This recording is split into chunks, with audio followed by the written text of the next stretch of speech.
You're listening to You Would Think, the Philadelphia Flyers podcast. I'm your host, Kyle Collington, and joining me today, Kevin, are you as sad as I am? No, because I had some time to process it, I guess. Yeah, I'm still fully in bargaining, if we're talking stages of grief. And of course, what I'm referring to there is the loss of our captain. Claude Giroux has been traded to the Florida Panthers. I'm not going to bury the lead anymore. Right. This is really it was the only story on this show for a couple of weeks leading into the trade deadline, almost to the point where I thought we were talking about it ad nauseum. It finally happened, and it wasn't Colorado. It wasn't Alex Newhook. It wasn't, we heard some names floating around. Break down this trade for me. Claude Giroux to the Florida Panthers.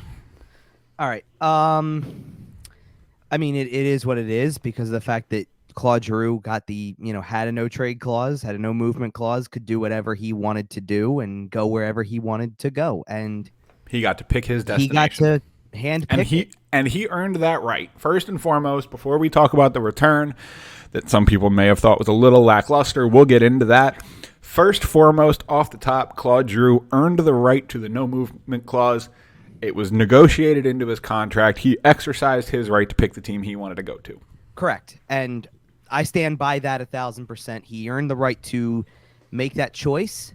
I also sit there, and the article I wrote after the day after the trade was more about, and I'm not trying to make this the organization let him down all the time thing. Like, he came into a team as a rookie that had Mike Richards, Jeff Carter, Chris Pronger came into the picture a little later on. Danny Briere was on the team. Kimo Timonen was on the team. Scott Hartnell was on the team. Simone Gagne was on the team. Like, he came into a team where he was far from the number one guy. Right. Far from it.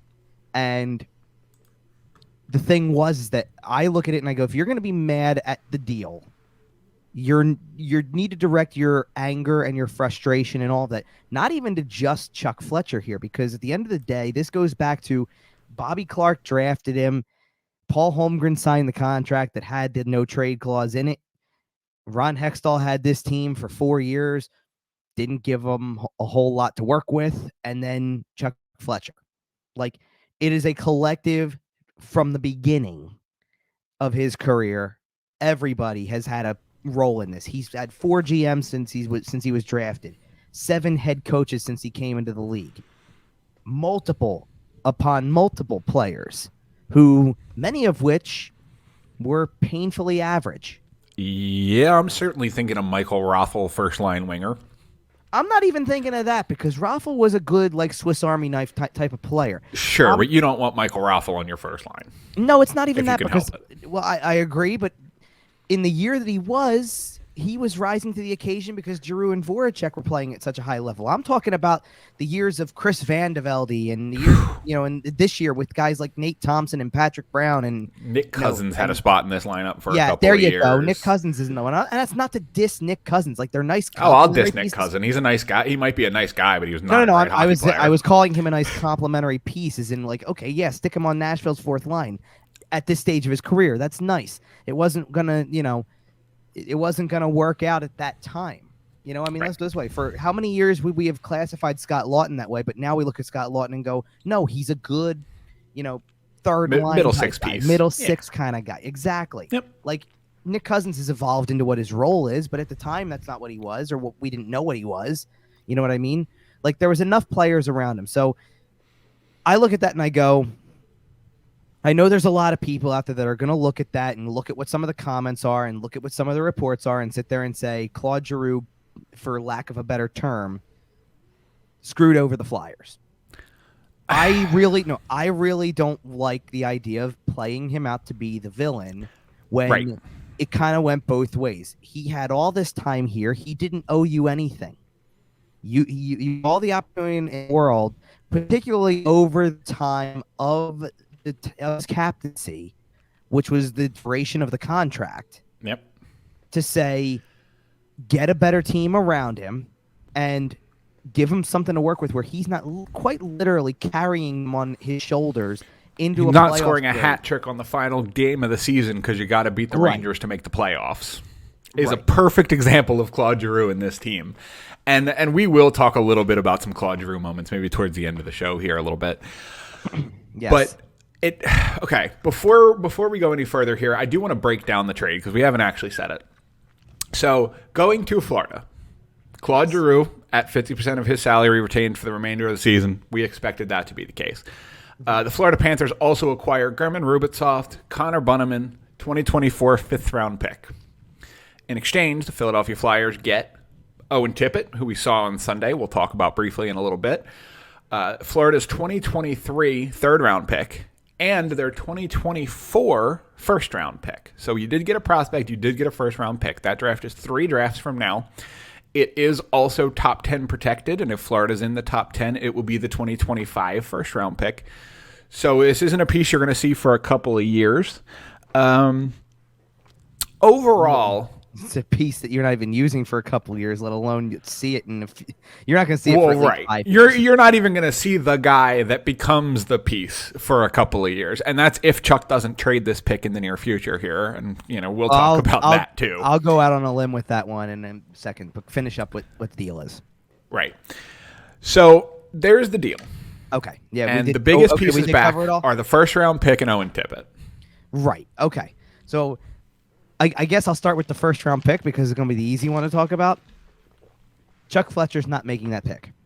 No, I firmly agree. I don't know. Okay. I think Chuck Fletcher might make your 22 selections. I don't know if Chuck Fletcher's making your 23 selections. I certainly don't think he's making your 24 selections. Well, okay, but this is why it's a two-way statement kind of to say he's not making that pick. He is probably not making the pick because for whatever reason it's 2024, good chance he's not the one here to even make the pick. Right. I don't think he's making the pick because I think it's on the table. Right now, I saved my job. I knew what I could do, retool the whole thing, that kind of thing, and move it. It's got to be. I got to move that pick. I'm just curious, and I don't know the answer to this. Can you trade a pick that has those sort of protections on it, like the top 10 protections and stuff like that? Yeah, okay. I believe so. So those conditions just transfer to whatever team acquires that pick? Yeah, the conditions, right. Conditions on a pick are made in the deal. Like, what it might limit the Flyers in doing is that then they can't put conditions on the pick. Oh, right. Like, there's already conditions on the pick from Florida. Because this is what happens when you get one of those picks that someone will pick. Like, I'm doing it as a hypothetical, so just bear with me. It's the first team that popped into my head just now. So let's say Seattle gets the pick.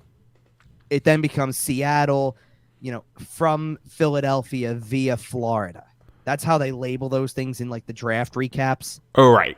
Like on the charts, because then that way it's basically a point of this was Florida's pick. They put conditions on it, sent it to Philadelphia, and Philadelphia is the one that made the trade down the line to send it somewhere else. So, in that respect, I don't think they can put conditions on it, but they can move it if they want to, and I definitely think it's on the move.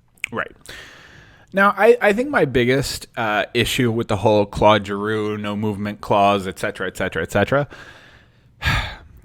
I wish Claude had done a little bit of a better job acting like he was willing to go more than just Florida. I hear you. Because I feel like, and if behind the scenes, if the only person he told that to was his agent, Pat Brassard, and Chuck Fletcher, well, then there's a leak somewhere because we heard about it pretty quickly that the only place that Claude Giroux would go would be to Florida. And it's been speculated pretty heavily that might have dampened the return a little bit. Overall, I think Chuck Fletcher did about the best he could. He gets a guy in Tippett who's 23, I believe, and is kind of starting to get to the point where he is what he is, but probably still has a little bit of development left, although with the Philadelphia Flyers, I don't know if that's the best thing. Where I think this is a major W, by the way, here, is that we picked up another Ginge, and boy, is this man ginger. That hair is Flyers orange. Okay, well, speak for yourself, because I know that's what matters to you. Well, yeah. Well, of course. Well, because see, in that respect, then it's like a 1-for-1. It evens itself out. So no, he's got way more orange per 60 than Claude. Come on now. Okay, that's fair. And he's also I get it. We've seen all the memes. He's Wade Allison's twin, basically. Oh, he sure is. It's pretty funny. Him and Wade Allison are going to whenever star in a buddy cop movie. whenever Wade Allison does come back into the lineup, and it should be pretty soon, to be honest. They've talked about that a little bit. That's going to be something. I am hoping that they put them on the same line. Okay. Oh, just because it would be so funny to watch. Who's our most redheaded center at the moment? Is there anybody who can play between them? I mean, Patrick Braun might have some red hair, not long, but he's got red, sort of reddish. I'm just trying to come up with the ginger line. Well, it's not going to be Scott Lawton, and it's not going to be Morgan Frost, and it's not going to. I mean, here's the thing. Spoiler alert: it's not going to be Derick Brassard either. Yeah, well, and it's not Kevin Hayes. I mean, you might have something if it was Sean Couturier still playing, but then I don't think Sean Couturier would get Owen Tippett with him. Maybe the first game as his rehab start if you're. If you're sheltering Couturier for a game, yes, you're right. Like if he's not going to be your first line center for a night for whatever reason, we might see it briefly. And hey, you never know how Allison and Tippett are going to develop. Maybe in 2 or 3 years, that's what your power play looks like. Probably not. Well, power play is a good theory though. Like especially in the here and now, if Couturier was playing and you had those two, I could see that because power play. Yes, you've got Tippett and you've got Allison who would both be able to shoot really well. Couturier is probably your setup guy. And and boy, Cam York on the point. We saw a little bit of Tippett shot on Sunday. Yeah, we did. That boy has a shot. You're just gonna gloss over the fact that I added to your vision Cam York on the point. I know. I love it. Let's do that. We're missing. We need one more. I'm sure we can wrestle somebody up. There's too many redheads in this organization. It's funny to think about. Either that or we're just going to... For a team with orange as their primary color? Come on now. Well, either that or we're just going to need Joel Farabee or Cam Atkinson to dye their hair red. Somebody dye your hair for the boys. Come on now. Right. Take one for the team. Dye your hair red. All right. Anyway, no. Back to the return, all that type of stuff. So yeah. The first round pick to me is as good as gone eventually. Like, they're going to have to get aggressive with that, especially since it couldn't be a 2023 pick even. Like, right. Because if it's a 2023, you're probably actually just sitting there holding on to it. Absolutely, because 2023, we've talked about this a lot, kind of off the show. 2023 looks to be a very, very deep draft. Now, I don't want to jump around too much because we very strictly are focusing on Claude Giroux trade here. Yeah, but the picks that they added, because there was such an emphasis on 2023, they have used the pick in this trade, which was a 2023 third in the Giroux trade. And the fact that when we get down the line later, and we'll explain more about, I guess, why they traded the other guys and all that stuff, or what kind of went into that. But the Justin Braun trade produces a 2023 third as well. Now you have 3 picks in the 2023 third round. You don't have a pick in the second round of that draft because you traded it for Rasmus Ristolainen in the offseason. But 3 picks in the third round, you can package something and move back in usually. Sure. And the 2023 draft, like we talked about, is supposed to be talented. It's supposed to be fairly deep. Maybe you hold on to it and take 3 stabs in the third round and just kind of hope to find some lottery tickets. Yeah. I think you try your best to get back into the second just because the higher you can go, the higher you can go. But I think that there's now an extra 4th in play there too. Yep, and all of this is obviously operating under the assumption that Chuck Fletcher doesn't trade all these picks as part of the aggressive retool over the summer. Yeah, I mean, because it is a significant possibility that any number of these picks are included in deals. Yeah, I'm going to be very curious about what happens with all that type of stuff and whatnot. But beyond that, okay, so let's go back to the return a little bit because we need to kind of talk about all the different things that were coming out around the time of the trade. And quite honestly, we had the group chat going a little bit. And group chat's been spicy over the last couple of days. Well, and there was a big part of me as stuff was happening that was getting, and I'm not going to specifically mention which reports or tweets or whatever we were sharing with each other because of the fact that there were so many of them where at one point in time, I think I even said, I'm not reading into anything. Like, eventually the fact will come out. Like, someone will have a real idea of where he's going to go. Enough of this. Colorado's in. No, they're not. Yes, they are. No, they're not. Like, there was too much back and forth, and eventually the story was going to get itself cleared up one way or another. And it pretty much did. I don't know everything, but I know a lot of details of what kind of happened and some of the things that were explained. Some of them were explained directly. Claude Giroux called it the top of his list for Florida. Chuck Fletcher says it was a very limited market. You've got other people who come out who add to the story, like Joe Sakic saying that he was prepared to make an offer, was where they were interested, but he didn't want to go there. Well, if he didn't want to go there and he didn't really want to go, like he didn't want to go anywhere else. That was the bottom line. He wanted Florida. He got Florida. He chose Florida. And when you have that, you have no leverage if you're in Chuck Fletcher's situation. Correct. So to get a first-round pick, which I thought was a must in a deal, to get a pick in the 2023 draft that still holds some value. Certainly. And I think the hard part of the deal is Owen Tippett to an extent, because I think what the object is that with no disrespect to Owen Tippett whatsoever and what he could do. He's sure not Grigory Denisenko. It's not even that he's not that. He's the only piece that comes back for a franchise icon. Like, it's hard to just, like, in a lot of people's minds, it's hard to justify. You just traded Claude Giroux, your captain, your leader, the player that has lasted the longest in this city for the last decade and a half. Not just, hey, he's the longest tenured Flyer captain and all this stuff. He's the longest tenured Philly athlete by a long shot. Yep. For a while. And that it's difficult to come to terms with. I think it's Brandon Graham now, for the record. Yes, it is. Okay. But it's difficult to come to terms with. That's it.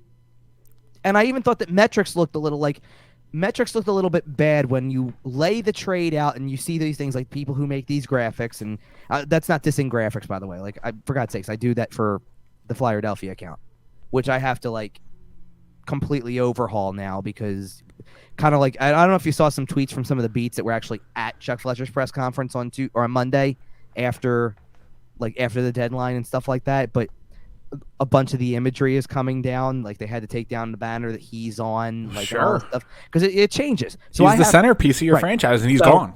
So guess what? I get to do. I have to redo a whole lot of stuff. Oh, yeah, not a ton, because to be fair, losing one player in a trade is real. Like, from a goal graphic standpoint, is losing one goal graphic. But when you're like, hey, game on, and you want to put a little graphic up, well, he's on that, and he's on the one where they win, and I think, maybe he's not anymore. I forget how I did it, but beside the point. Yeah. But those graphics that have the metrics of a trade laid out, when you look at it and you go, okay, it's Claude Giroux, Connor Bunnaman, Yerman Rubtsov, a 2023 fifth, and then you go to the other side and it's Owen Tippett, 2024 first, 2023 third. You're going, how does the 4 there add up to the 3 on the other side? That doesn't make a lot of sense. The best player in the deal is on the side with 4. Right. How does that make sense? That's the lack of leverage. Well, and also it's kind of come out in the days since the trade that Bunnaman and Rubtsov were kind of there to free up some contract space. I don't know in terms of long-term ramifications what that's going to have, but on trade deadline day and the weekend leading up to it, Chuck Fletcher apparently felt that he needed to make a little bit of room. So now, before we kind of break this down further, I do want to talk about what the Flyers did before they shipped Claude out of town. And another topic that we've been on for a very long time was a major milestone that Claude was approaching. And it was pretty well anticipated that they were going to let him hit it before they dealt him. And that became abundantly clear on Thursday night when the Philadelphia Flyers played the Nashville Predators and Claude Giroux skated in his 1,000th game. We saw a pregame ceremony, which is extraordinarily rare that you see the ceremony before the game happens.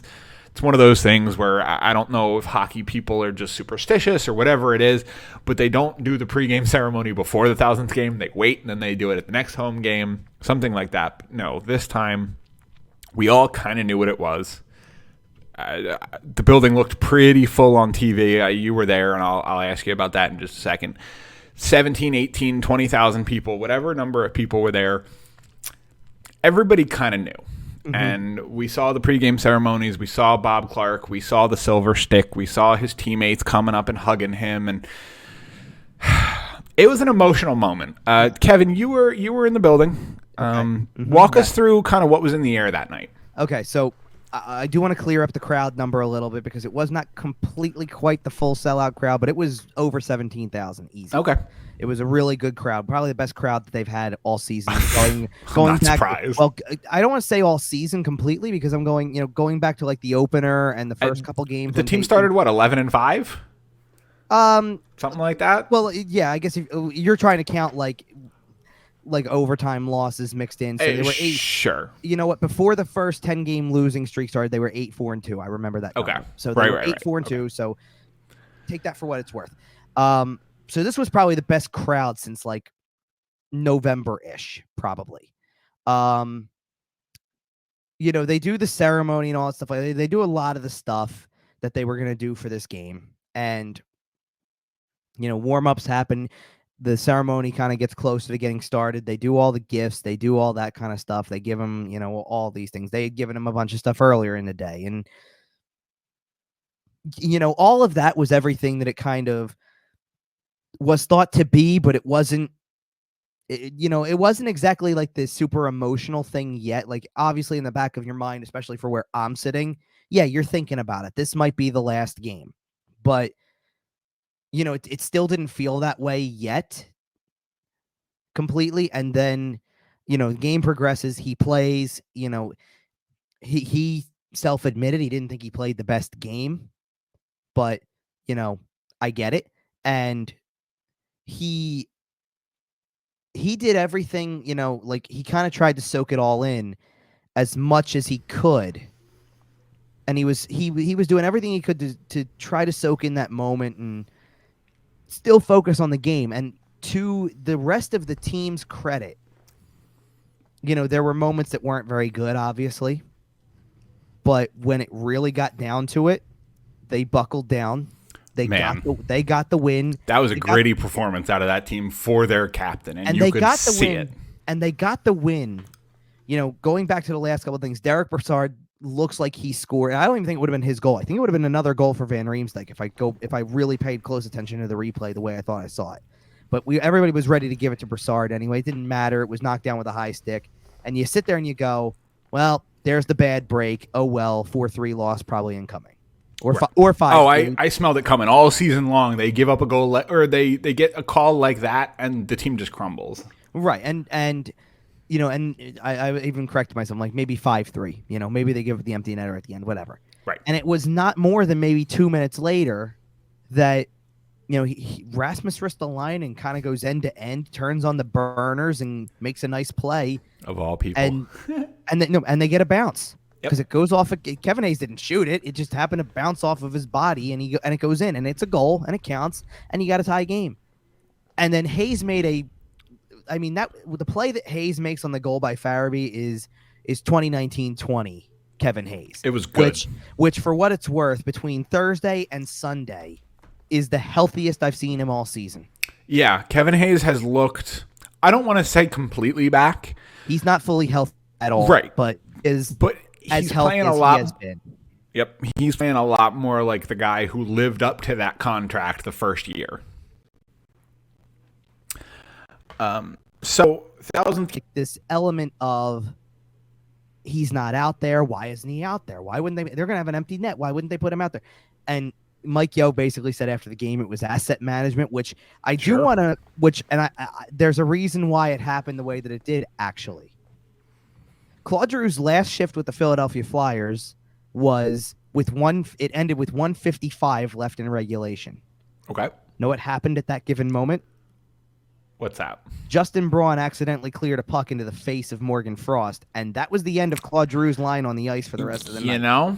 That makes a lot of sense. Like, as in, oh dear God, freak accident almost just happened. Kind of like taking him off the ice right now. Marc-Andre Fleury losing his glove last night and sitting here with the hand up. Right. Chicago going, no! Blow the whistle! Yeah, exactly.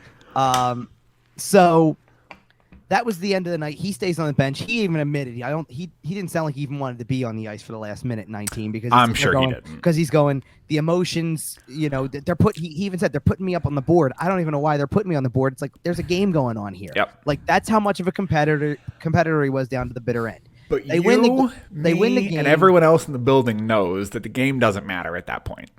Right, it doesn't. But 2 points against Nashville in the season you're having does not matter. It doesn't, but it does, because everybody wanted the win for him. You're right. So it kind of didn't matter. It felt like the Stadium Series from a couple years ago. You A know, little. it's Wayne Simmons' last game. Yes. You want to go out there and win that game because Wayne Simmons has earned a win in his last game in your jersey. And they got it. And Oh, yeah. it might be the only time in franchise history that the organization did not let Claude down. Quite possibly. But either way. So, all right. So game ends. You realize they've won the game. And yes, everybody starts and goes and does the usual post-game stuff. Okay, go. Man. You know, Carter Hart earns the win in the end. He didn't have. Did he have the greatest game? No, but did he keep him in it enough to win it? Yes. Did he get the job done? And let's not act like Nashville's not a really good team. They're going to probably make the playoffs. Absolutely. And to be quite honest, I mean, outside of like Hart that night gave up a goal to Phil Myers that hit a shin pad on the way in. Because of course Phil Myers scored. Well, right, Come on now. But that hit a shin pad on the way in, so that's not his fault. It does change direction. As much as everybody wants to say he wishes he had it back, probably, and I know that he does, but still. He does because he's a perfectionist. The tip play on the power play by Johansson's not an easy one to stop. I mean, and then you try stopping Philip Forsberg between the legs with the rebound. Like, right. Come on. And so he did really well for a team that's got a lot of skilled players and kept them in a position to win the game, and they were doing enough to keep them in a position to win the game. Sure. So after they go and greet Carter Hart the way that they typically do, the line starts to form near Claude Giroux. Yeah. He stands back by the bench and usually just handshakes everybody. And it wasn't handshakes this time. This was hug watch. Like this bear was hugs. A lot of hugs. And special hugs too. Not just the hey we won hugs. Like these were hugs with some meaning behind it. Right. And they give him a lot of hugs and all this stuff, and he gets all that. And then they basically give him the tap on the rear end, like, all right, go. Take a lap, kid. Go take a victory lap. And he goes out and he takes his lap, and he basically didn't even really take a full-on lap. He kind of just did a quick circle around the center ice circle. But you know what? And then turned back around and wanted to go off. And that was where he wanted to go and kind of be done with it. And then 2 seconds later, he was back on the ice again for a curtain call. And then they grabbed, they did 3 stars. He was the first star of the game. Of course. And that was the end of it. Like, he was the first star of the game, and he went up the tunnel, and and for that given moment, like that was good closure for fans who at that point don't see anything else. That felt right for Claude Giroux. Right. Like, once he goes off the ice, that's the end of what everybody mostly gets to see. The rest of us at that point, because, and we've talked about, like, my experiences down there and things like that. When a game's over, we get up and go. Right. Like, we got to go do post-game, right? Right. You're hustling down to the locker room. For 5 minutes, nobody moved. We just sat there and watched because we knew he's going to get a moment to salute the fans. They gave him another one because he did the curtain call. We all waited until they were all off the ice and then started to head downstairs. And we got downstairs, and most of the post-game press conferences, this is my read on everything. I didn't even really pick up on it in the moment. I did later when I wrote an article about what was said. Mike Yo said something along the lines of stuff about what, like, he did this or like stuff that he would do. And he goes, but that's what makes Claude that's why Claude is. And he goes, has been a great captain. Yeah. And past tense came into play. And you go, it's not is a great captain. Right. And it was, oh, okay. And then again, you see the next round comes in, and I think it was Kevin Hayes and Joel Farabee came in, and they seemed as good as they could be. They talked about him. They knew what the main subject was going to be. Sure. And then they brought Carter Hart in with, I wish I could remember who, Travis Sanheim. And Carter Hart looked like he had broken down after the whole thing. He probably did. He looked like he had just had so much emotion that he couldn't even contain it, and he was still recovering from it. And, it's tough to always, it's kind of tough to read that stuff sometimes when it's so close to post game and they haven't really sometimes had a full chance to, take it all in. Well, to also kind of recover from the game itself too. You're competing, right? Redness in your face and like being a little winded or whatever does not always mean you it can be you're tired. So I don't want to say that that's what happened, but you could tell there was a moment. He got the starter jacket after Claude did. Got the starter jacket. So there was obviously a moment. What I wanted desperately over the course of the weekend was a video of that exchange. I hope we see it eventually. Because they did that when Wayne Simmons was going to go get traded, and they had this whole thing where someone tried to give it to Claude. He said, "No, I don't want it. Jake deserves it." And Jake grabbed it and goes, "I was going to give it to somebody else too. It's got to go to Simmons." Yeah. And they gave it to Simmons, and there was this whole thing, and you watched them as they kept telling him, "Whatever happens." Yep. Like it doesn't matter. Right. Whatever happens. The only thing that stuck, that. the big thing that stuck in my mind, kind of over this whole thing, I've made some allusions to the 2019 Stadium Series. Mm-hmm. From that Wired special that they did a couple weeks afterward. The game ends, Flyers win in overtime. First thing Claude Giroux does is he skates up to Wayne Simmons. "Whatever happens, I love you." Yeah. And I know. Yeah, and there was probably a lot of that to go around on that night. You could see it. And it caught me by surprise. You could see it in Kevin Hayes. You could see it in these guys who have, even some guys who haven't been around quite as long. Kevin Hayes, only a couple of years, spent most of his career elsewhere. Cam Atkinson looked like he was really kind of torn up about the whole thing. Cam Atkinson said he's one of the really good friends he's made. They became very close in about 6 months' time just by his arrival. And when Cam Atkinson comes in, he's not coming in thinking, this is going to be my captain for the first half of season. They're trying to come in and win and be a good team. And, and if the Flyers are good, they're not trading Claude Giroux right now. So we heard some stuff that came out. The Flyers put out a lot of content in the days leading up to this game. Yeah. And that really, honestly, that more than anything kind of hit home to me that they weren't planning on 1,001. Yeah. They pulled out all the stops. We got every tribute on planet Earth from the Flyers and the surrounding media. And so let me follow that with so I've talked about everybody who's come in to talk after the game except for the man himself. Yeah. And he comes in and the best way I can put it, and I think I tweeted this with the exact words, he would have talked to us all night if he could have. He honestly didn't look like he had any intention of getting up per se. He didn't have a lot of words for it, but he didn't seem like he wanted to stop either. Seemed like he was soaking in the moment. He was soaking in the moment, but he was also sitting there kind of reflecting on the fact that even something like that, because, players don't have to love the media side of this and having to sit in front of people and take questions. Hi, Jake. How you doing? But my point being, even that's something that you sit there and go, if you know what's coming, you're even soaking that in a little bit because you go, you know what? 15 years of doing this, a lot of familiar faces over that time. Yeah, I'm even that's something you go, I'll miss that. He's sitting there soaking. He was really sitting there soaking it all in, and his last answer, pretty much his final words in Philadelphia. He sits there and talks about the fact that when Wayne Simmons got traded, he's been through that. He's watched a lot of guys come and go, and he goes, I knew it was tough. I didn't know it was this tough. Yep. And by the time we walked out of the room, we hadn't even gotten we were barely on the elevator to go back upstairs. And we already had found out he wasn't on the plane. Right. We knew he wasn't going to play. And at that point in time, you walked away from it going, well, that's it. That was his last media availability as a Philadelphia Flyer. Right.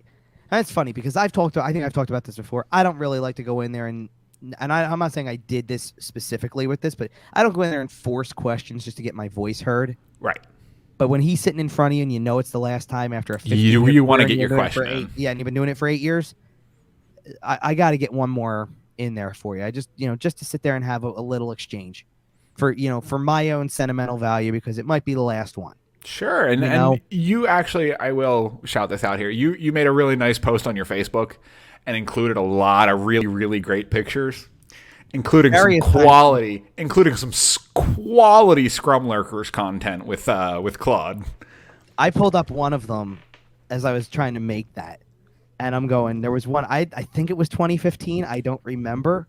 But I sit there and go, baby Claude and baby me. Baby Kevin. Yep. Holy smokes. Look how young both, I think I said it on the show before, a couple weeks ago, where I'm like, he looks like the oldest 34-year-old you've ever seen because of how much he's been through. Well, right. He's played for this team for the last decade. Right. He played for Dave Haxtell for 3 years. So I look at a picture like that from 7 years ago and you go, man, look how young he looks still. Look how and then look how everybody else looked. Yep. It's been pretty crazy. At that point, he's about a year off the MVP snub? 2015? No, the MVP snub Was that the next year? Or was that 2016? 2018 was the year he didn't get it. Really? 15, no, not 15. Maybe it wasn't 15 because I'm trying to. 2012, he was a finalist and didn't win. Oh, that's what it is. Okay. And in 2018, he should have been a finalist. Yeah, but Ante Kopitar got nominated for some reason. Beyond that. So anyway, no, and I just wanted to reflect on that at that given moment because, like, yes, the trade happens.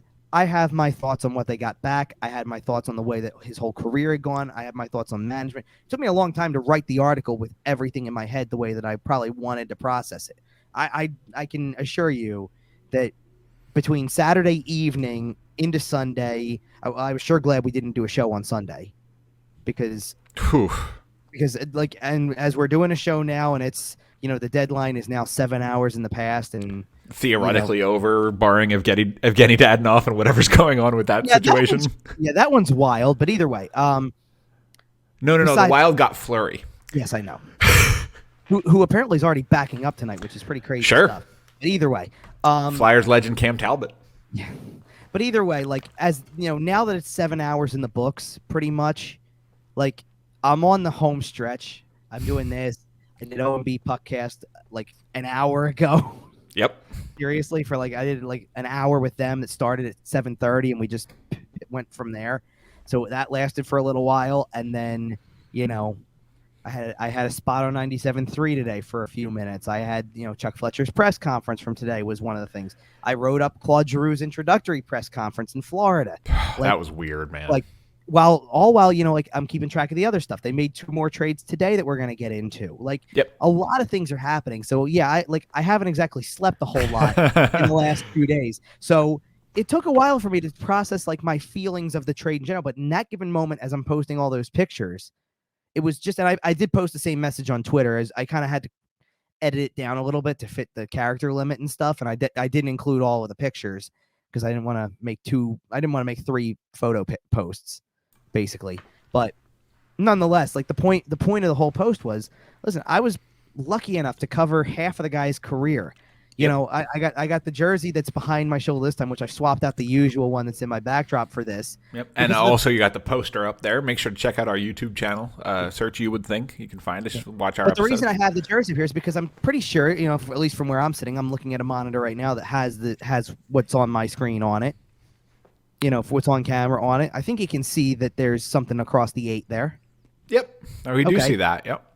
And the reason being is because before I covered the guy, I was just like everybody else. I was a fan of this team, and I was a fan of him as a player, obviously. So, you got to remember something. His career starts when he's 20 years old, so I was 16. Yep.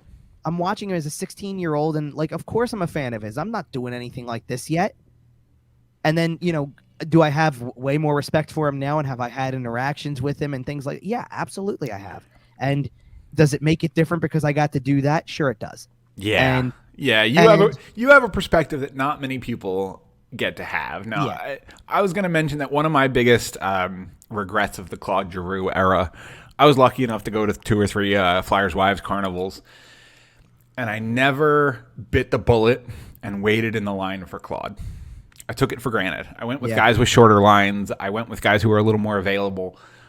I never bit the bullet and waited the 45 minutes or whatever it would have taken to have a face-to-face conversation with Claude. So back when I was doing that type of stuff before doing all this, I remember going and getting this jersey signed at a carnival and I didn't even have usually, and they haven't done a carnival for a little while, obviously with COVID and all that stuff. But right. They pretty much usually for players like that pre-sell their photographs and pictures and all that stuff, because they know people want it and they're basically going to pre-sell it so they can control the amount of people that they have to deal with in a window that they have to. Right. For whatever reason, the year that it might have been something that happened for several years before that went into place much more seriously, I guess. They did extend a line for hey, listen, if you don't have the prepaid ticket, you can pay to get something signed. We have to cut the line at a certain point. Right. We'll get to as many as we can in the window. And that's how I got the jersey signed. Awesome. Because we made that window. And it might have been the only line I waited in for an autograph. Later on, I had other stuff signed. and things like that. Actually, I'm trying to remember exactly how the whole thing went, because at some point in time, at this point in time, it's buried away in a closet somewhere for now, and it's got some pretty interesting signatures on it that from a team of like 5 years ago that you would like laugh about now. Man, but I got a jersey with some pretty interesting signatures on it too. We'll have to compare. But over the course of time, my then girlfriend, wife now, like, shout out Mrs. Durso. we just went around with 2 mini helmets and just started getting anybody we could get to sign it. And I'm pretty sure in terms of long tenured players, the one I have has a good number on it, because Claude Giroux is on it. So is Jake Voracek. Nice. So is Wayne Simmons. So is Sean Couturier. Nice. I mean, so you have the whole 2010s core, basically, because those 4 players, to me, are your core from that 2012 team on. Yeah. And you got to realize, those were the guys who, like, you're talking about guys who were here starting in, like, 2012, 2013, 20, like, and I started covering the team somewhere around, like, 2014, 15-ish was the first season I really started going down. But even then, it's like, I wasn't going every night. I wasn't exactly doing it the way I'm doing it now. So there was a point where I cut myself off from that, and I'm like, listen, I'm in front of them way more frequently. I'm not going to stuff like that anymore. Right. You kind of crossed that line from fan to reporter. Yes, exactly. Right. So all that's all well good, and like, that's the thing. Like, he's always going to be that kind of player for a lot of people. And that's one of the tough parts about the way that this ends. It is the end of an era. It's the end of an era that a lot of people grew up with. This is the last player of that grouping that we're talking about. Your Wayne Simmons, your Jake Voracek. That people are going to sit there and go, maybe you can throw Sean Couturier in that, I guess, but still, Sean Couturier represents so much more of the last 5 years than he did the 2012 season. Right. To think about, like, a guy who came in when Mike Richards and Jeff Carter are Flyers, and he's going out when Joel Farabee and Carter Hart are Flyers. Like, the man played with Jaromir Jagr and also Joel Farabee. Right. They're a complete generation apart. Exactly. So even though Jagr's still somehow playing hockey, but whatever. So I did just want to, when I made the post, just reflect on the fact that, like, I got to cover half the guy's career and watch him for the other half as a fan, and be fascinated with the way he did play for a lot of those years, and things like that. And I just felt like you need to just sit there and say, listen, we got to salute the guy. Yep. First and foremost. And that's why I even said, like, I keep saying, when it came to the trade and the return of the trade, and I'll switch the tab over to, like, the ultimate end of this, because we're kind of off of the night of the game and back onto the weekend. Like, I just don't like people making him out to be a villain, like he owed them something and that they didn't get enough in return because of him. Right. Is that partially true? Yes. They didn't get enough in return for what you think Claude Giroux is worth, because he only would go to one team. That is part of the reason why the return is what it is. But he's not a villain for that. No. And here's how I look at it. Claude Giroux gave this organization more than a full decade as captain, and ate a whole bunch of BS for being the captain too. Mm-hmm. You know that as well as anybody. I know your comment section's filled with, the captain. I understand. Yeah, there's a lot of people who are losing their angle on what they don't like about the team because he's not here anymore. Right. And if those are probably the same people that didn't like Jake either. Like, that would always say it's Jake Voracek's fault. It's you should have done this 5 years ago. You're losing your angles either way, because yes, you can argue that Claude Giroux should have been approached 4 years ago about this. Yep. You can argue it. I'm not trying to say you can't. But you know what else the problem with that is that he had the no move clause then. He could have said, I don't want to do this anyway, and there's 3 years left in his deal, and you find a team who's taking on 3 years of that contract. 3 years at $8 million, right? Because you can't retain salary at that point. You made a mess of the situation by right. That's what I was going to get into. Like, if you think Claude Giroux failed the organization by refusing to go anywhere but Florida and killing Chuck Fletcher's trade leverage, blah blah blah, whatever you want to say, if you think Claude Giroux failed this organization, you're wrong, but whatever, you're entitled to your wrong opinion. Think about what the franchise did for him. This man managed to put up 900 points, second all time in your franchise. Played 1,000 games in your uniform, also 1,000 games, or also second in your franchise history. Right. And what did you give him? You gave him a decade where he didn't have a starting goalie. I know Steve Mason was okay, had a couple good years. I know he's had Carter Hart over the last couple of years, blah, blah, blah. But the best chance you've given him in the last decade, since that 2012 series, the best chance you gave him was bubble hockey. Yeah. Like, we're talking Chris Vandevelde on the roster, Michael Raffel as a first liner, Andre Mazzaros as a first pair defenseman, Braden Coburn before he got good, Antero Niittymaki in net. What are we doing here? You think Claude Giroux failed this organization? Buddy, check yourself. Well, because the organization failed Claude. Right, because one player doesn't win the whole thing. Right. Claude Giroux can't go out there and sign free agents. Claude Giroux can't go out there and draft well. Claude Giroux can't go out there and make trades. But what we got for 10 plus years with Claude Giroux is 110% effort all of the time. Okay.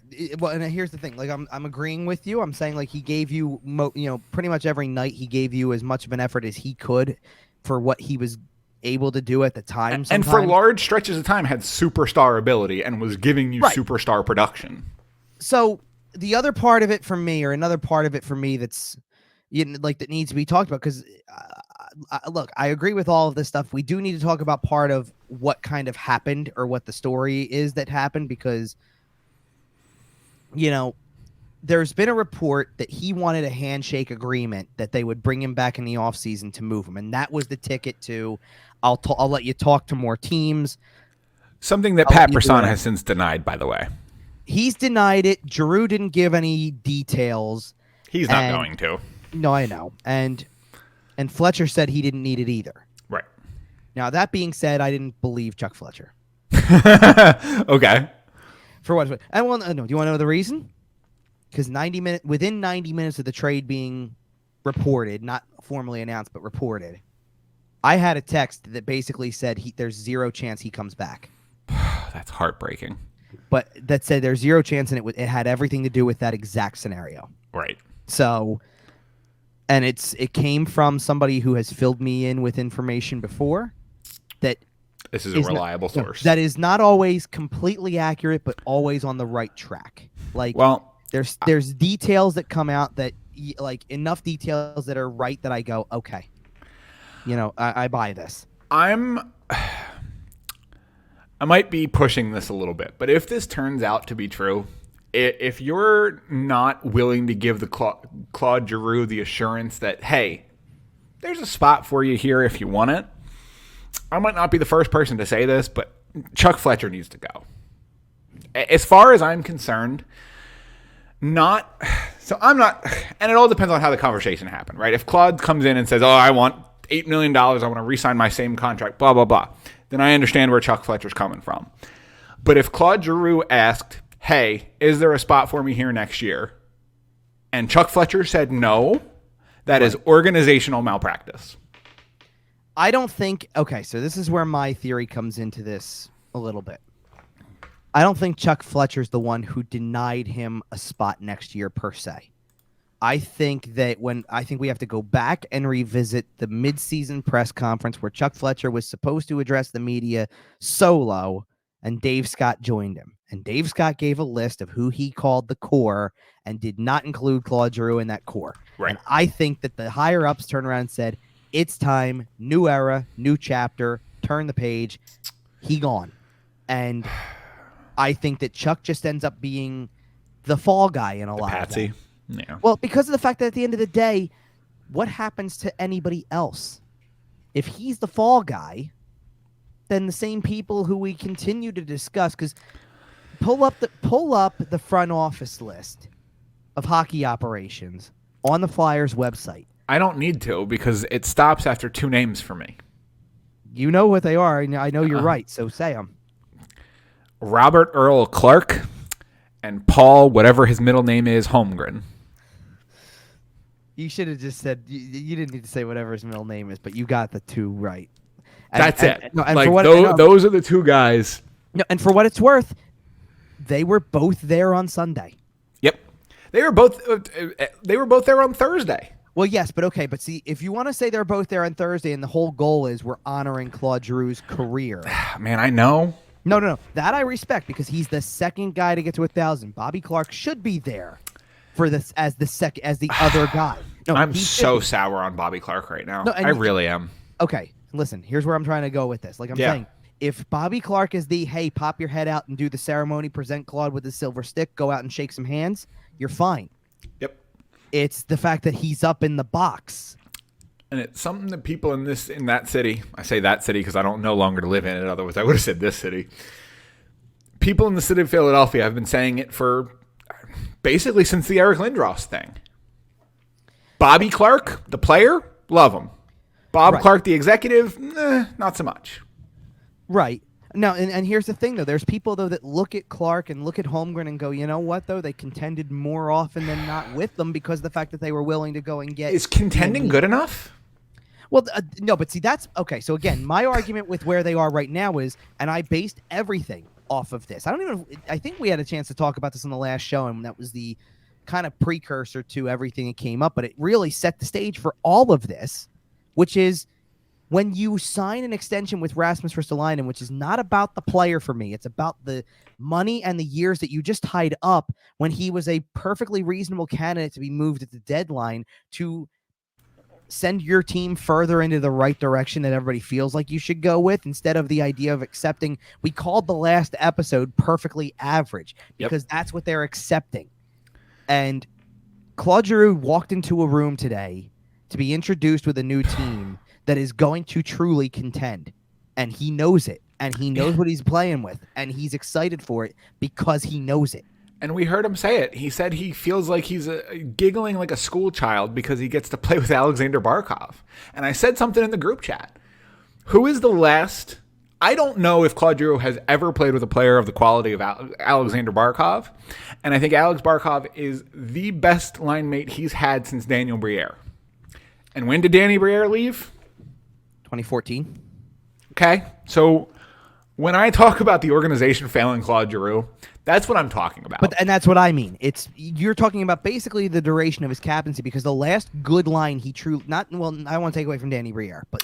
The last time he played on a line that was really formidable, that had the league on notice, was him, Jágr, and Hartnell. Right. And to be fair, I don't want to take away from Jake Voracek. He played with Jake Voracek for a very long time. They did very productive things. Right. But they never had not on the superstar quality. Right. And that's the point. They never had the third piece that where you go, you know, as much as I know that there's people who don't like the nickname, they never were a perfection line. They never were McKinnon, Landeskog, Rantanen. Right. You know, they never had the third piece. Nope. So that's part of the problem too. So that's again, it's why I don't want him painted as a villain in this. And that's the thing, is you can argue about who's the straw that stirs the drink on the perfection line. Patrice Bergeron, Marchand, Pasternak, whatever. Right. Same thing about that McKinnon, Rantanen, Landeskog line. You can argue about who's the straw that stirs the drink. There was never a question in Philadelphia. Claude Giroux is your best player. Right. Until the last 3 or 4 years, when Sean Couturier has kind of emerged as an elite offensive threat in the league to some extent. But that's it. Then the last 2 years take place, and Couturier is not healthy enough during it, so now he's not your best player. Right. And sorry, why is that, Kevin? Come on, give me what the best ability is. Availability. All right, we love it. Speaking of which, and I didn't even mention it on the when I did OMB for a second, but you know, Ryan Ellis is officially done for the year, so his availability was a whopping 4 games out of the year. But we saw him at the 1,000-game ceremony, so we know he's alive. I could have told you he was alive earlier than that. He's actually been in the press box multiple times. Sure, but man, for people who aren't in the press box, certainly seems like Ryan Ellis doesn't exist. I hear you, but that was the thing with the Ristolainen extension for me, was that it made an acceptance of average. It didn't feel like now you're going to move on from Giroux, but you're not going to have any cap space. Yep. Because you're going to retain half the salary on Giroux anyway. Yeah, that disappears at the end of the year. That's great, but you just gave away $5.1 million next year for a guy who doesn't exactly move the needle all that much. No. So what happens now? And if he does move the needle, it's not in the correct direction. I wouldn't say that. Listen, no, I'm trying to be reasonable. I'm sitting here saying he's fine. He is a fine player. Sure. But that's accepting fine. I'll take fine across the board. And I don't, and I, listen, I don't want to like. The funny part was is that Sunday was one of the most well-rounded games they've played. As if, and I don't know if that's the Claude Giroux effect in terms of like, hey, the trade was done, the wait is gone, let's go Well, play. the Flyers are undefeated in the Owen Tippett era. For sure. You want me to bring that up first instead, and then we'll go to the other two deals? No, we did talk about Tippett a little bit earlier. Yeah, I know, but I kind of was going to go into more. Well, yeah. Because I did want to go into more detail on him later, but let's go to the other two deals so we can wipe them out because this is pretty simple stuff, and I already mentioned the returns, so we might as well just hit this really quick. Yeah, these are both kind of tidy little deals where you got some value at the deadline for expiring assets. I'm going to run through these real quick. Justin Braun to the Rangers for a 2023 third-round pick, and Derick Brassard at half salary for some reason. For a 2023 fourth-round pick, the Flyers retained $412,000 on Brassard, but hey, Edmonton can't afford a whole lot more than that. Right. So I guess it makes sense, and that's probably how you get it up to a fourth-round pick. Right. So anyway, with Braun, the market started to dry up because a lot of defensemen were already moved. A lot of buying teams found their defensemen. Well, the place that he was most likely to go was going to probably be either Toronto or the Rangers, and Toronto got Mark Giordano on Sunday, and that kind of wiped that out. And that kind of wiped that out. So Braun really, it's not even that Braun only had one destination he could go to. It's not like he only had one destination he could go to, but the Rangers needed to do something. Yeah, because they had been scary quiet up to that point. I mean, the only deal they had made up to that point was Frank Vatrano. So they got a couple pieces on deadline day that fill out the lineup. It makes it look better, and he does get a chance. He's going to go play playoff hockey. We know that. And you know what? If your right side is Fox, Trouba, Braun, well, exactly, you're in pretty good shape. I'm not going to lie. Right. And is Justin Braun a top 4 defenseman in the NHL? No. Is he serviceable to good in third pair minutes? Yeah, he sure is. I would even venture to go higher than that for a third pairing role. I would say he's almost great in a third pairing role because of the I agree, especially when you can limit his minutes by playing Fox and Trouba as much as you can. And the reason I'm calling him great in a third pairing role is because this season was entirely predicated on the fact that he did not even play in a third pairing role all year. He played top pair. And he still played. And he had a solid season. Yeah, and he played well. He was on a bad team. I would say the second best defenseman on the team this year behind Travis Sanheim. Overall, I would agree with you. Yeah. So, like we said, those are kind of nice, tidy pieces of business. And if you want me to sum up the trades in general, just like give a quick little tell you what, because the Giroux trade turns into this too. They got what they could. Yeah, absolutely. You didn't have leverage for Giroux. You did have some leverage for Braun and Brassard. Brassard got you more than I expected. I thought Brassard was going to get you like a fifth because that was the Raffle deal a year ago. Edmonton desperately needed a center. Okay, so they get him for a fourth, which is fine. Yep. And it's actually better than I thought. I called it a solid return. And Braun, that's about what was expected. Would you have loved a second pick? Would you have loved maybe for it to be a second instead of a third round pick? Sure. But you know this is as good as you could do, and it's good, and it's going to have to do. You paid a second and a third for Justin Braun, 3 seasons ago? Yeah, you did, and he pretty much lived up to every bit of that. Yep, I was going to say, I don't take any exception to what Justin Braun did as a Philadelphia Flyer. I know I was critical of him from time to time. I think I even criticized the trade. We talked about it here on this show. Right. But you know what? He was a good soldier. He did what he was asked. And do you want to know what? For 2 seasons in particular, this one and the previous one, when things are going horrifically wrong and it's not looking good, he was a rock of stability. No, but he was one of the few that escaped like the heavy criticisms. Sure. Like there was last season there was a lot of focus on Sanheim Myers and a lot of focus on, hey, look, it looks like Provorov took a step back. He doesn't have a true partner and all of that type of stuff. And this season, it was less. There was way less on Braun. Again, there was way less on Sanheim this time. There was no Phil Myers to go to, like things like that. Provorov kind of still he's been bearing the brunt of it. Yeah, and that's the way it is. And certainly when I guess like last season was Eric Gustafsson, this season Keith Yandel. It's like there's enough guys to take the attention away from a guy like Braun, where you go, even if he makes a mistake, yeah, we can call him out for a bad mistake, but it doesn't happen frequently. Right. Yeah, no, he like I said, Justin Braun was solid. And, if this team was good this year, I think Derick Brassard would have been a solid piece too. I think if we come into a world where you have a healthy Sean Couturier and a healthy Kevin Hayes and Derick Brassard is your third line center, from what we saw of him this year, I think he would have been very solid in that third line role. Sure, absolutely. He certainly, no offense to Patrick Braun, but he certainly would have been a better third line center than Patrick Braun. Yeah, I hear you there. So we didn't get any other movement. We talked, I don't remember if it was on the last show or off mic, about a couple other names. Keith Yandel ended up not moving. He had a no trade clause. I don't even know if there were any whispers about that. I don't think so. Right. No, there was no market. You want to know what? I got asked this when I did OMB, and I'll answer it here because you're kind of veering into it a little bit. Yeah. There was no market, and I think there was no market for two reasons. One, obviously, he's not being good. Right. One being performance. Two, the team that's going to acquire him wants to be the team that starts to play into the streak thing. Right. Who wants to bear that burden? With all due respect, because the Flyers are probably going to play him for the rest of the year, and he's going to. They're going to re-sign him, aren't they? No, they're not. I can't see them re-signing him because they're going to also have a chance to, first of all, you have to ask yourself, number one, if you plan to move a defenseman in the offseason in some way, and if you are, which of the two is it going to be, or is it both, or is it one or the other? Like, what's your plan with Ivan Provorov and Travis Sanheim? I don't think Sanheim should be going anywhere because of the fact that, first of all, have you seen the level of confidence he plays with lately? He has been good. Like, he has not just been okay. He's been your best defenseman over the last couple of weeks. Does that look like a defenseman you build around? Not as your number one. I'm not saying that, but do you build a team with him in mind? I think it depends on what you want to do with Provorov. Well, and I say that because I think Travis Sanheim in a top 4 role is going to be excellent. I think if you try to put him in a situation where he's playing top 2 minutes, you're asking too much out of him.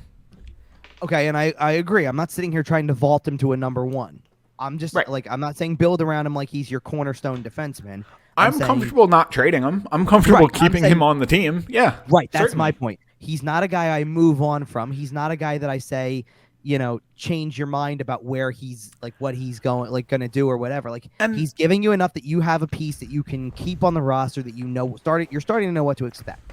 Provorov is a little different because Provorov has been plateauing, kind of taking a dip in his play, things like that. Now, here's the key for him, and this is going to factor into, because you asked, would they really re-sign Yandel? And you kind of, for me to say no, you think that that's a little bit, because, and I get it, they have tendencies. Right. I know. If they move Ivan Provorov, then things are a little bit of a different story because you have spots to fill. Right. But if you do decide, and I do think that this is a case, because I've said on the show before, that just a gut feeling of mine, I've had it for months and months and months on, and I can't remember when I first brought it up. It might have been November, it might have been December, I don't remember. But I've said before, to me, gut feeling, Travis Konechny's getting moved in the offseason. Yeah, we've talked about that a lot outside the show. So the way I just described it, and again, because it was brought up on OMB when I did the show tonight, is I described it as Ivan Provorov might get next season the way Travis Konechny got this season. Hey, we could have moved you, but we're giving you one more shot. Here's my read on where Ivan Provorov's at. Right. The 1 year that he had a competent partner was the best he ever looked. Right. You're going into my territory of where I was going to go with it, so please continue. I was a big, massive, over-the-top Ivan Provorov fan. You can ask anybody. Friend of the show, Dom, knows. I was a massive Ivan Provorov fan for a very long time. I have his Stadium Series, the black Stadium Series jersey, Provorov's number. Got that one. I don't think he is a number one Nicholas Lidstrom, Chris Pronger, cornerstone of your franchise defenseman. That's fair. I think he is a very, very, very good number 2. Okay. And like I said, the year he played with Matt Niskanen was probably the best Ivan Provorov we saw. The years he's played with Andrew McDonald and various other mediocre defensemen, he has struggled. I don't necessarily think he can carry a pairing. I agree with kind of where you're at. I give him one more year. Hopefully that includes a healthy Ryan Ellis to play next to. Or at very least, maybe Travis Sanheim continues to grow and we try Provorov-Sanheim as a pairing again because it worked so great the first 28 times we tried it. Oh, 28. Oh, that was, oof, sorry. I don't know. I don't think he's a franchise guy. Okay, that's fair. Okay, so and this is kind of where I'm at with the comparison to Konechny, because Konechny was told he could have, like, they could have moved him last offseason, and they gave him a vote of confidence. Like, we know you're better than that. We know that you have that like level of production in you. We know you have that next level. We expect you to bounce back. Right, and he didn't. So you know, for them, like, he's not on a good production pace. You know, now I will credit him for Sunday's game. He looked about as engaged as I've seen him in a long time. Yeah, so that's good, but. I think with Provorov, the key with Provorov, when you say we're going to give you one more year, you're giving him the year to play with the partner he was supposed to have this year. You know, right. You hope. So if that's what it is, then I think that that's fair. Now, the other angle of this is that I don't think that they're necessarily, you know, opposed to moving Provorov in the offseason if they do get like wowed by a trade offer. Like if somebody's gonna give you something legitimately next level that you kind of didn't expect, where you are the team that people are like, hey, yeah, you won the trade, then you don't have a reason not to move that guy. But I don't think you just do it because you feel like you want to move the guy. Like, this can't be a just because thing. This needs to be a legitimate hockey trade, a la Jake Voracek, Cam Atkinson kind of deal. And I'm not saying Cam Atkinson was above and beyond what like he could have been, but he was exactly as advertised. Absolutely. You definitely need to make hockey trades like that. So right, and I think Travis Konechny and then Ivan Provorov in about a year or so, like you're talking about, are prime candidates for the change of scenery trade. Yes. And I would say that, you know, those are the only I can think of at the moment. Like, the only other guy who's going to be talked about on a fairly regular basis is, you know, James Van Riemsdyk, because I think James Van Riemsdyk, they have two directions they can try to go with him, and it's going to be one or the other. They're either going to try to trade his contract or part of his contract to a team that is willing to inherit it. To an Arizona or a Seattle basically. Or someone with a lot of cap space and just kind of needs bodies. Or they buy him out. It's pretty much to me. It's pretty much that. I mean, I would be very, very, very surprised if they just decided to ride it out into next season and either approach this at next year's trade deadline or actually rode out the entire season with him and just let him go. I would be very surprised if they did that. I agree. And I think you're going to see Chuck try to find a buyer for him. You know, if you can find somebody who's willing to take the whole contract, if you can find somebody who's willing to try maybe a change of scenery type move on a JVR. Because, I mean, this is a guy who has scored. I mean, he's put up some significant seasons. He has the ability to sit net front on a power play and get close to 40. Yeah. Right? We've seen it. So maybe you see Chuck, you know, blow wind up somebody's butt and get them to take JVR and get a swap back and just convince them it's a trade of scenery, whatever you need to do. But I agree. I don't think there are a lot of paths that end in JVR being a Flyer next season. Okay, so to finish out kind of where we are and to move forward, because this is all the deadline stuff. We've talked about a lot of the Giroux stuff, you know, things of that nature. Yeah. I'm going to this because of the fact that this is the title that we're going to put up on the screen, but I kind of want to talk about the collection that's going to kind of finish out the year and then go from there, because because if nothing else, you have. And if you're not watching on our YouTube channel, by the way, our banner is about Owen Tippett's debut with the Philadelphia Flyers. So it kind of gets us into that conversation about who's left. Right. So Owen Tippett was the piece that came back in the Giroux trade. And look, is it the piece that you want at the center of the deal? No, it's not. You wish you could have done better. You wish you could get. You mentioned I would have Grigori, liked Denisenko. and to be honest, I was starting to get really interested in the possibility that this Michigan, that this Michigan kid Mackie Samoskevich was a possibility, and go for it by all means. You know what I mean? And okay, so that doesn't happen, and when you have no leverage, that's how that happens. I don't want to just dismiss Tippett and go, he's nothing more than a project. Oh, he's never going to amount to anything. Look, he has not, amounted to much at the NHL level yet. He also has basically, for the most part, only had the opportunity to try to amount to something at the NHL level while the Florida Panthers have been good.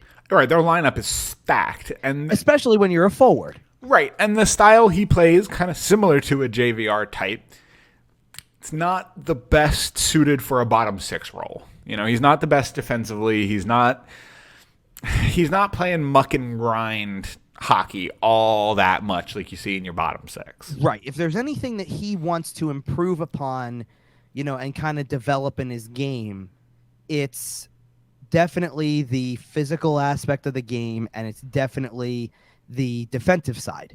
Right. The raw talent is his shot, his skating ability, because he's not the greatest skater. I'm not saying that. He is a better skater than, certainly better than other guys who we've heard who kind of are more project skaters, if you will. He does have some playmaking ability because, for the one goal that he nearly scored in Sunday's game because he hit the post, he also set up 3 plays where he could have gotten an assist. Yep. So he's got some good skill to his game and playmaking. He's got some dynamic offensive ability. So if you want to know the key here with him, especially as the only player actively returning in the deal that involves, the longest tenured captain in franchise history, it's consistency. And one of the questions I asked Mike Yeo, I asked Tippett himself. I kind of wondered this out loud as I was watching. He found out about the trade the same time we did. It's about 6:00 on Saturday. He finds out about the trade. He gets a flight, or they get him a flight into Philadelphia, essentially that evening, overnight, however you want to look at it. And he's in town. He plays by 2:00 the next afternoon. We're talking 20 hours after the trade goes down. He's in a game for his new team. Yep. Which means no practice, no systems work, no video. Barely time to introduce yourself to the coach. Just go play. Right. And it was an afternoon game. You didn't even have till 7:00. You didn't have a regular morning skate. Right. You didn't have nothing. Right. But there was an element of it to me where I go, they just tell him just go play, which means look at the way the raw talent that he does have, the shot, the playmaking, things because he almost is playing I don't care. They haven't told me anything, so I don't know if I'm doing something wrong. I'm just going to go play. Sure. And I think that what they need to do is find a good balance to develop those areas that he himself wants to develop. He wants to be a better 200-foot player. Sure. Okay, develop him in that area. But don't put the reins on the raw talent with the shot and the playmaking and the way he was moving his feet, just in transition or things like that, because that's how he could succeed. That's how he could take this opportunity and run with it, because of the fact that he's being given a chance. He started out on the third line right now. I like the combination of him and Morgan Frost, who I also thought had one of his best games I've seen all year, for not being on the score sheet either. And is there a possibility that he could move into the top 6 and be a second liner? Yeah, I don't think he'll ever be a top line guy. He's not that kind of player. I can't wait to watch Kevin Hayes center Johnny Gaudreau and Owen Tippett. Jeez. Come on. I'm going to let you just enjoy that for a moment. Just enjoy the vision in your head, because I don't know about Johnny Gaudreau at this point, but whatever. Aggressive retool. Yeah, I hear you. It would fit those words perfectly, but I don't know about him. I'm not going to lie. Having Johnny Gaudreau and Cam Atkinson on the team sounds like a lot of fun. Well, that's the thing. You're sitting here saying Kevin Hayes with Gaudreau and Tippett. I'm saying Kevin Hayes with Cam Atkinson and and Johnny Gaudreau. Yeah, just the full-blown Johnny Gaudreau tampering committee line, baby. Yeah, just throw the BC guys out there, all of them together, and then you get to follow it up with, look, they don't have another. Oh, well, no, then I guess what you're doing is that's your second, and your first is Sean Couturier with Joel Farabee and Travis Konechny. Well, insert player. Player here is more. Whoever you trade Travis Konechny for. Right. William Nylander. Let's do it. Never mind. Anyway, to finish up like some of the stuff on all of these guys, some of these guys, because it's not just them right now. Like, those are the two guys, Frost and Tippett, that are definitely going to draw some attention. Cam York has had a really solid few games, like a lot of what he's done. By the way, we totally glossed over the fact that in the 1,000th game for Claude Giroux, Cam York scores a power play goal. Yeah, we love to see that. And it looked really good. Like he looks very stable and very comfortable. He's starting to look really good. Yep. And I like that. I like that they're giving him the opportunity. He's a guy to watch. Wade Allison's probably going to be up here before you know it. And I did like some of the things from Chuck Fletcher's press conference on Monday when the deadline's over, where they've opened up contract slots and they're talking about guys like, Fletcher included Bobby Brink in the list of right wingers. Nice. As if to say, we've got Tippett, we've got Allison, we've got Konechny, we've got, Atkinson, we've got and he gave those are the four right now. Right. And then he goes, well, and he didn't mention, or I shouldn't say that because Allison wasn't there yet. So he had McEwen in there as the fourth right now. Allison's in the minors, probably coming soon. And then he goes and he mentions Bobby Brink, and you go, so okay. that signing's coming soon because he's obviously they have intentions to sign him if you think he's part of your right wing lineup. Right. Even if you're mentioning his name. Right. Even if he's not in the NHL. And by the way, because I checked, Denver has tournament games, college this week. Okay. Well, we'll the point being, an eye on that. Well, no, because the point being, once he's out, give it like 48 hours. Oh, right. We saw Cale Makar walk straight out of the Frozen Four into an NHL playoff game, basically. Well, right. And it won't be that for him, but he'll walk straight into the next Phantoms game. Sure. And he will, that ELC will be agreed to almost immediately after. I think it's already in the works. Quite frankly, coming down the tail end of a season that isn't going well, I wouldn't be surprised if you see him for 2 or 3 games up at the end of the season. You might at the end. I agree. Now we saw it out of Sanheim a couple of years ago. I remember he came up right at the end of the season. I think somebody else. And there's a lot of players they could do this with because, Ronnie Attard's another college player right now who's probably going to get signed soon. Noah Cates is still up to be signed. Not to be confused with his brother Jackson, who's already signed. Yep. Otherwise, already signed players who can also come back. Because Tyson Forrester got basically handed the Zayd Wisdom route, which is, okay, you're recovering from a pretty big injury. We're sending you back to junior for the rest of your junior year, and then you can come back to the Phantoms after it's over. Yep. And they will be.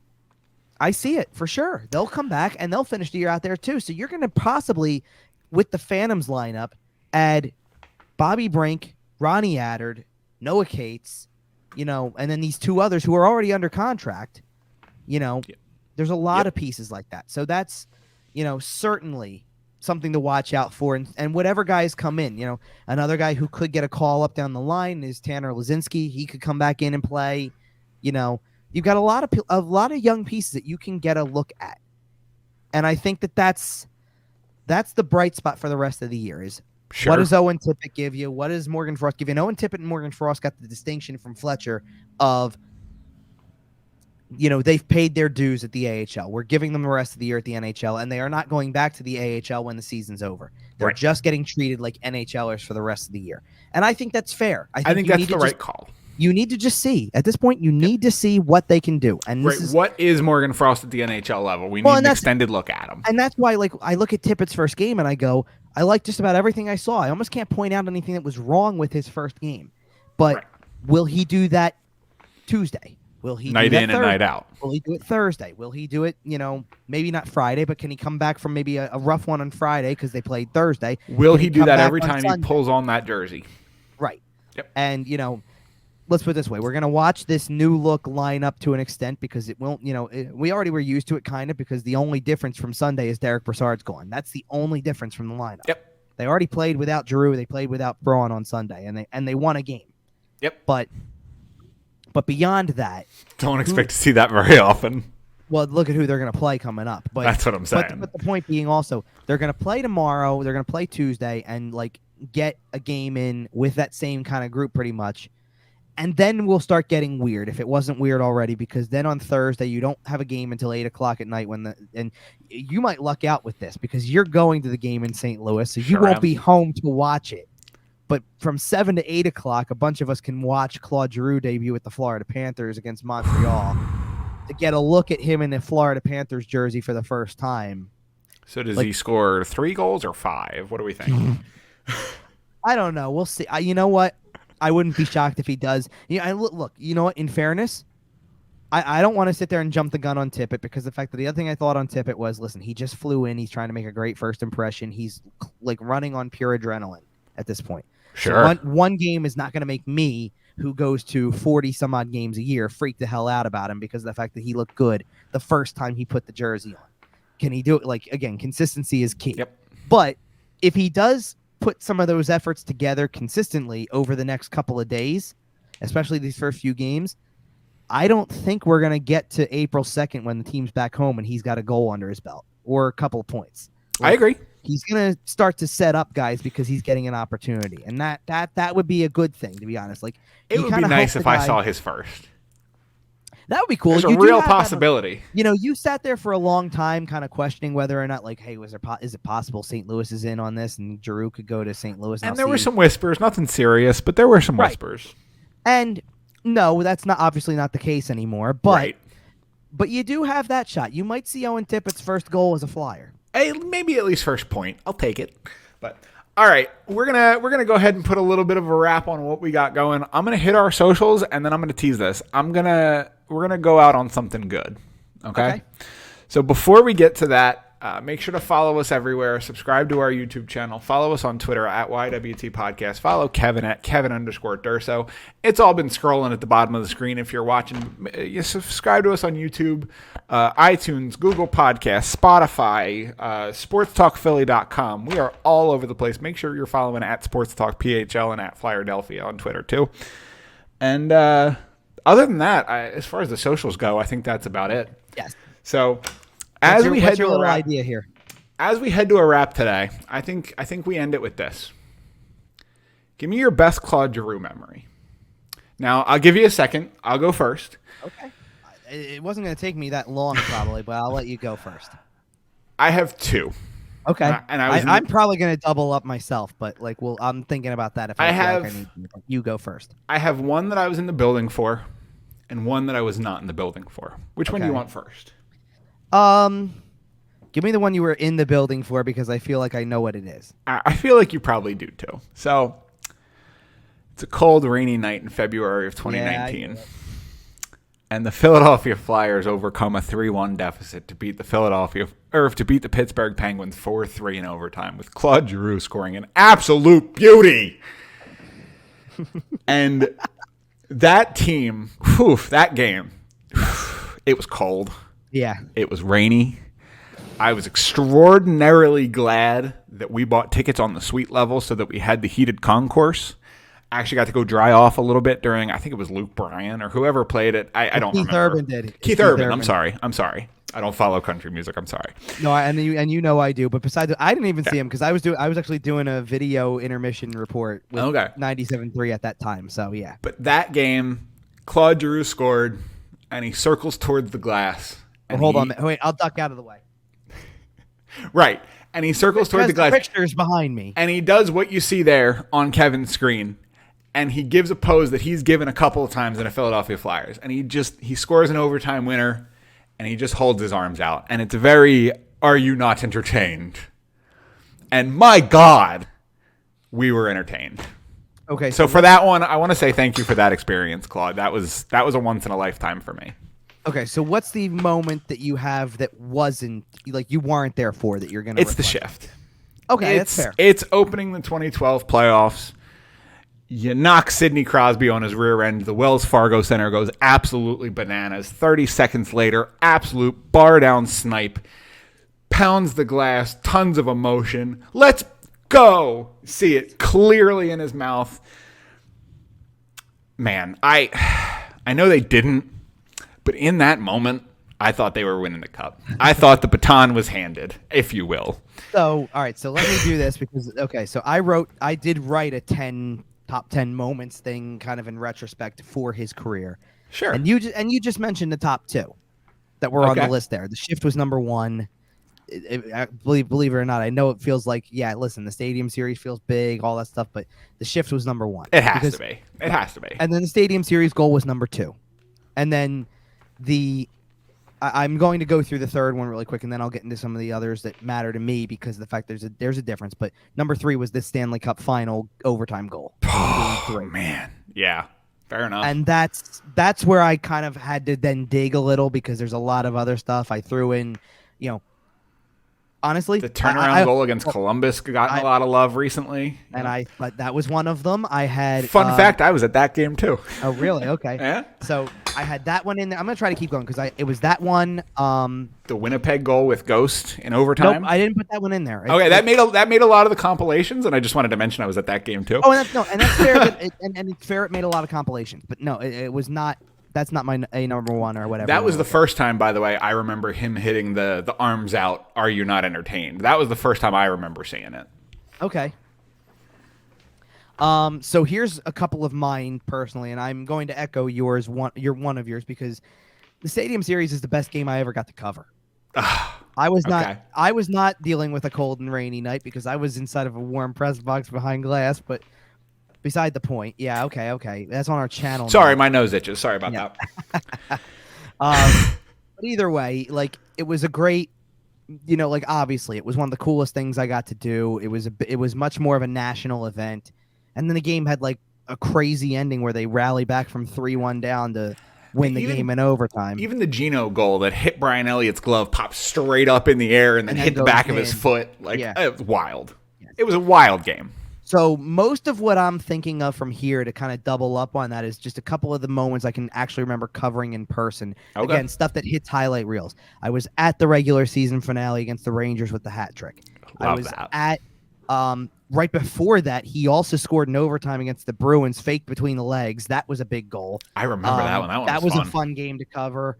Obviously I'll throw in his 1000th game just because of the fact that was, again, it's a tribute, that's a special moment. It's a special moment.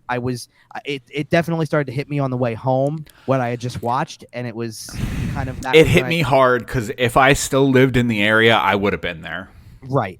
I'm trying to think of a couple others that I know I covered that I listed because there were certain ones I listed that I know I covered to an extent. He had an overtime goal against the Penguins in the fight-filled game in January 2015. That was fun. That was a cool moment. Hey, I was at that game too. I feel like I'm missing one very obvious that I was at that they wrote in the article nonetheless. I was none of them come across as anything in particular. He had a couple really great goals in general too. There was another one that made the highlight reels was he had an overtime goal against Chicago that was not the Stanley Cup game, right. But was that kind of thing, and all of that type of stuff. All right, let me see if I can find what else it is really quick while I look at this article because I definitely covered a lot of these other items and things like that, and I'm trying to make sure I hit all of them. So there was that one. Some of these were on the road. While you're looking, I'll mention for our non-YouTube audience that if you check us out on YouTube, you can witness my cats currently fighting in the background. So make sure to check us out on YouTube because cats. We gotta get Wes McCauley on the scene to break that up or something, don't we? Okay, so maybe it wasn't. 5 minutes each for fighting. Right. Maybe it wasn't one of the ones that was in the list then, but I'm just thinking of some of the other, just some of the other games because it was countless number of games and it was, there was a lot of stuff. I mean, even down to, and this is not one of his greatest moments, specifically, but he scored a game tying goal this year with 8 seconds left. Yep. And you're sitting here going, yeah, last year he had 2 and 22 seconds to tie a game. You're going, that's what he could do. Nobody has put this team on their back quite like Claude Giroux has. And we've talked about it kind of all show. For a long time, he was your best player. Yeah. He had some superstar years. He's waned from that a little bit as he's aged, and that's fair. Yeah. But he had some years where he was a legitimate superstar. When the whole passing the torch conversation happened, it was a little crazy, but it wasn't impossible that it was going to happen at some point. And I really don't have a nice, clean way to end this, but I know you're not going to hear this, Claude, but if somehow you do, thank you. You were an incredible captain, and over the last 48 or so hours, I've been catching myself. Am I a Flyers fan or am I a Claude Giroux fan? And, like, obviously I'm a Flyers fan, and I'll be here. No, but right now it's okay. Like, here's the thing. Truthfully, right now it's okay to be both. You Sure. should root for him. And I said this, elsewhere too. It's I really do hope that we kind of are able to have that chemo team in a moment again where he's the one at the I'm end. gonna sob, big fat ugly tears. If Florida makes the Stanley Cup final, we're going live after some games for sure. Well, and here's the thing, okay? So you can root for that, but you want to, obviously people who listen to this type of stuff, people who go to these games are rooting for the Philadelphia Flyers, and Claude Giroux is no longer part of the Philadelphia Flyers, no matter how you want to spin it. And that's the way it's got to be. Like, yes, watch these games the rest of the year for all the things we just talked about, from Owen Tippett to Morgan Frost to Cam York to all of the young players. By the way, again, I did this on the other show too. Carter Hart on Sunday had a really good game and was like the sixth best player because he wasn't getting a ton of shot volume that game. Right. Like, it was funny how that worked out, but still great. It's great to see him put together another strong game. Like, watch for him. Watch for Travis Sanheim playing with high confidence. Watch for Kevin Hayes being healthy. Watch for Joel Farabee being Joel Farabee and trying to take another step. That's what you should watch for as a Philadelphia Flyers fan. But you can definitely support Claude Giroux's attempt to go and win a Stanley Cup this year, and whatever happens moving forward, however it goes. But we will see what happens, obviously, because there's a lot to, go into as the rest of this season plays out. Because obviously the show now is going to be totally different moving forward because of the fact that we've gotten past that point that we knew we could get past. Now we're on to the final 20, and when the final 20 is over, then we got a long wait with the playoffs until we get to all the real activity in the offseason. So good to know, and it was good talking some Claude Giroux memories too, because that's what we knew we were going to do, and it's it's good. It's good to talk about him in that way and to show some support for him as well in Florida. And I think that's a really good way to go out.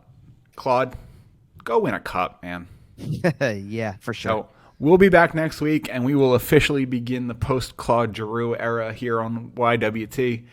Like I said, follow us on all the socials. I know I hit it already. I'm not going to hit it again.